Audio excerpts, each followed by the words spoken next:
As we continue through the book of Daniel, we move from stories that are a little easier to interpret, like the three young men in the fiery furnace and Daniel in the lion's den.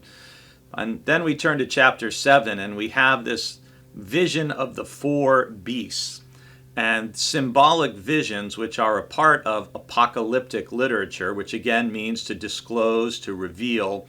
Those visions can be more challenging to understand and to interpret, precisely because they are written to obscure their meaning from authorities who might be opposed to them. And this was true both in the writing of Daniel and, as we'll see, in October when we turn to the book of Revelation. So in chapter 7, Daniel shares this vision of a dream vision he has of these four beasts. And in it, the winged lion represents the Babylonian Empire, the bear, the Medes, the four-headed winged leopard represents the Persians, and the dragon-like beast represents the Greeks, whose 10 horns represent the 10 rulers who followed Alexander the Great. But of course, other people will interpret these things in other ways, as people often try to make apocalyptic literature serve their own purposes or to try to understand it for their own time.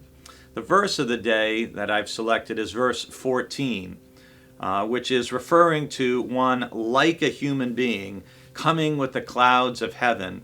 And he came to the Ancient One and was presented before him. That's verse 13. And then verse 14 says, "To him was given dominion and glory and kingship, that all peoples, nations, and languages should serve him.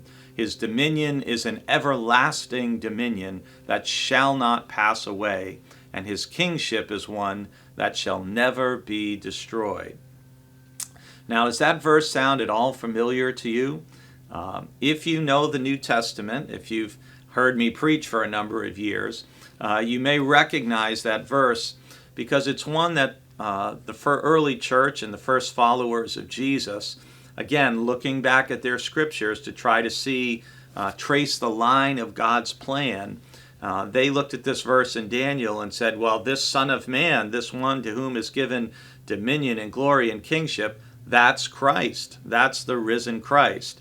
And so you hear echoes of this verse in Philippians chapter 2 and an early hymn of the church that's found in Philippians 2 verses 5 through 11 that talks about the kingship of Jesus and how every knee shall bow in heaven and on earth and under the earth, and all are going to worship him. And it also echoes what we hear in the book of Revelation about the risen Christ. To him be dominion and glory and honor and majesty and power. And so Daniel 7:14, part of that early vision, is going to be also looked at as a foreshadowing of the coming of the one we call the risen Christ.